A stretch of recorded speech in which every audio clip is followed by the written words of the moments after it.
Okay, training. I'll just say this about training. I mentioned earlier, right, you all train your new employees. I've taken a lot of phone calls from employers that say enforcement just came out and they interviewed my employees, and darn if they didn't pick the one new employee who I didn't train because I trained everybody in April, right, to get ahead of the game, and then I hired another person in June, but I didn't train them. I forgot to train them. Okay? So don't let your guard down, right? Any new employee needs to be trained. The idea that you put a training on for everybody in April, you know, that doesn't take care of anybody you hired after April.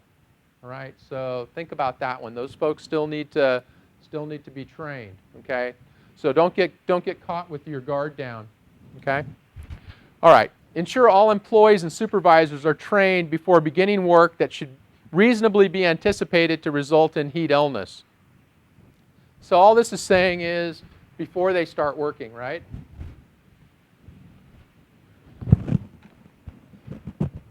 Okay, the environmental and personal risk factors for heat illness, as well as the added burden of the heat load on the body. Okay, so what is this saying? Environmental risk factors we want to talk to your employees about. We're going to talk to them about personal risk factors, and then anything that could add any sort of additional burden. And that would be something like unusual clothing, something other than a light cotton summer, type uniform or clothing that they're going to wear out there. They're going to have to put on Tyvek, right, or some sort of heavy set of coveralls, or that would be an additional burden. They're going to wear some personal protective equipment. They're going to put a respirator on, say a full-face respirator. Okay, all of these things can add a burden, right, to that heat load right here and make it worse. All right, environmental risk factors. What types of things are we talking about there that you're going to talk to your employees about? Temperature, humidity, those are environmental factors, right? So we're going to talk to them about those things, right? Surfaces, air, those are kind of the environmental factors we're talking about here. All right? Okay, how about personal risk factors? Prescription meds, okay, that may dehydrate you. They have any other personal health issues? Personal health issues, general fitness, age, pregnancy, right? These are all scary terms, right, to talk to your employees about because we can't ask questions, right? But we can still train people about the risk associated with those personal sets of conditions, right? Okay? We can't discriminate against people for those things, but we can train them. I was a little surprised on the pregnancy issue. A couple years ago, a friend of mine who's a farm labor contractor called me. He's a large farm labor contractor and has a number of crews throughout the state working, and called me, and on a very warm day, had 3 young girls go to the hospital. One of them knew they were pregnant, and 2 didn't even know they were pregnant. But it's worth about 1 degree of body core temperature during pregnancy. Okay, so it is a personal risk factor. Okay, age is a personal risk factor. I know I don't sweat, okay, as efficiently as I did when I was in my 20s. Okay, I don't deal with the heat quite as well as I did when I was in my 20s. All right, that's a personal risk factor to me. Okay, so I have to deal with that, knowing that. If there's a situation with medications, or if someone has a certain illness or disease, kind of situation like diabetes, all you can do is have them talk to their physician about that, okay, in terms of their risk. But we can let people know that there is a risk associated with these things, but we can't discriminate them because they may have that situation. Okay, you need to talk to them about your company's heat procedures. Okay, this is a good time to talk about this point. This was brought up yesterday on the phone conference call. Someone asked the question, if I take your presentation and I take your model procedures off of your site, Cal OSHA, okay, will I be in compliance? The answer to that is no. You won't be in compliance because those are just generic, right, sort of prompts to get you to fill in your specifics about your company and your site and your situation, okay? and how you deal with heat illness. And that's what this is talking about here, your company's heat illness prevention procedures.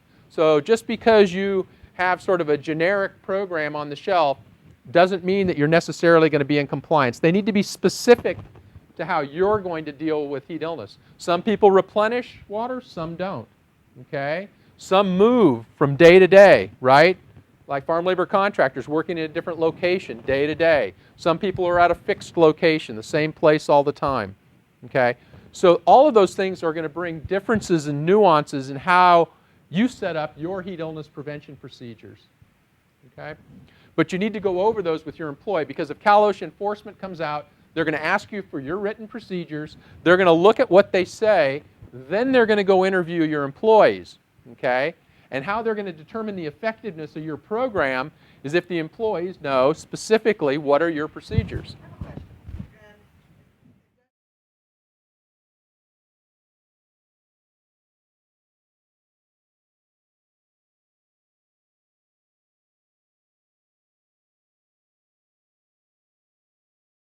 That's a good question. That question actually came up yesterday on the phone call.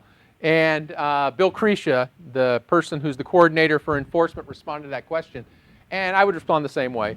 But this particular regulation does not specify any amount of time.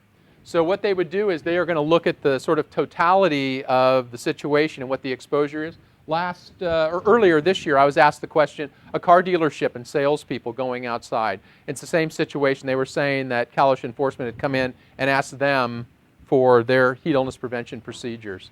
So that's up to the individual inspector, but there is no specific time set up with this regulation to say, you know, do they have to be outdoors more than 5 minutes, more than 30 minutes, more than 60 minutes? It doesn't say.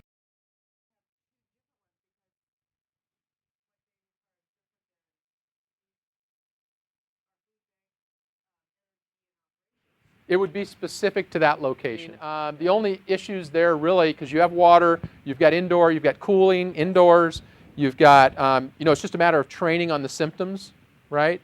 That kind of thing. You're prepared for an emergency like any other emergency, right? So I don't see that you're going to have to do a lot there. Yeah. Okay, does that make sense? Right, water, shade, training, being prepared for an emergency. Employee training, importance of frequent drinking of water, different types of heat illness, common signs and symptoms. All right. Heat exhaustion, what are the signs and symptoms? I've mentioned these a little bit earlier. Dizziness, headache, I heard, nausea. Anything else? Weakness, fatigue. Fast heartbeat, very good.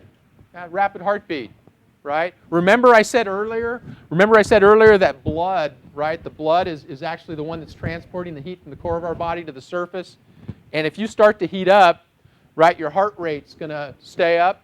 Okay, it's going to get up there and it's going to stay up there to try to keep working overtime to move that heat from the core of your body to the surface. I know the last time I got sick, I ride a bicycle, road bike up out of Fresno in the foothills, and it was in the middle of the summer. It was like 106 degrees, and I went out late. Right, I broke the first stupid rule. Went out late, didn't stop out behind Millerton Reservoir to get some extra water. I thought I could make it home. I had a half a bottle. Got back in, and right at the very north end of town, started to feel dizzy. I saw my heart rate when I got off the bike. I stopped at this school to get some water. Got off the bike. My heart rate went down to 140, but then wouldn't move after that. For 15 minutes after I was off the bike, it stayed at 140. Okay? So that told me, because I know these signs and symptoms, it told me immediately that I was in trouble because my heart rate, it was working overtime. Okay? Plus I felt really dizzy. In fact, I saw the swimming pool there with the big high fence at the high school, right? Clovis North High School. Saw that big tall fence, and I was sitting on the ground because I was so dizzy. I stood up thinking I'm going to make it over and get over that fence, and I'm like against the wall, and I'm so dizzy. I'm like, no, I better call somebody, phone a friend kind of thing, right? So, but I'm thinking I'm going to climb this fence. Yeah, I probably would have fallen off the fence and been in worse shape. But yeah, your heart rate, that's good. I forgot to bring that up earlier. That's a symptom. You know, and the majority of these early symptoms, what does it sound like? I come up to you, Brad, and you're feeling a little dizzy, a little nauseous, you have a headache, and I put my hand on your forehead and I say, dang, you got a fever. You're a little warm. You're a little more than 98.6, right? A little fever. Okay, what does that sound like? Flu, right? And back in 2005, one of the investigated cases was a young farm worker woman that her co-workers wrapped her in a blanket and threw her in the back of a car, okay, because they thought she had the flu. Because they had not been trained, on the common signs and symptoms of heat illness, okay? So very important because it really mimics flu. And if people, what do people normally do, right, for the flu? They're going to wrap you in a blanket, right, and lay you down. So anyway, no, we have to be able to recognize these symptoms as being heat illness. Okay, so what if we're starting to transition from heat exhaustion to heat stroke? What are we going to see? That hot, red, dry skin. And dry because, right, our sweating mechanisms is shutting down. And now we know we're in really bad shape here because we lose this big minus. And what's going to happen, right? Boom. Temperature's going to keep going up. So you're in real trouble. And it can happen really fast, okay? Because normally, heat exhaustion, you're going to be sweating profusely, okay? You'll be sweating more than normal. You'll present with really wet skin, okay? So that's an important difference to understand there, okay? People, when they get to the point of heat stroke, you start to get up 100, 4, 5, 6, 7, and not everybody has the same symptoms at exactly the same temperature, right? Everybody's a little bit different physiologically. But people may become combative, okay? They may not act normal. They may start to act a little kind of wacko, a little different than normal. So those are symptoms you need to be able to recognize as well, okay? But we want to train our employees. A lot of employers have come up with little cards that they've given their employees. Might have on one side English, the other side Spanish. Okay, these common signs and symptoms of heat illness. Okay, we have our little, it's like a little fold-up that can go in your pocket. It's English and Spanish. It's got this information on it. Okay, first aid information.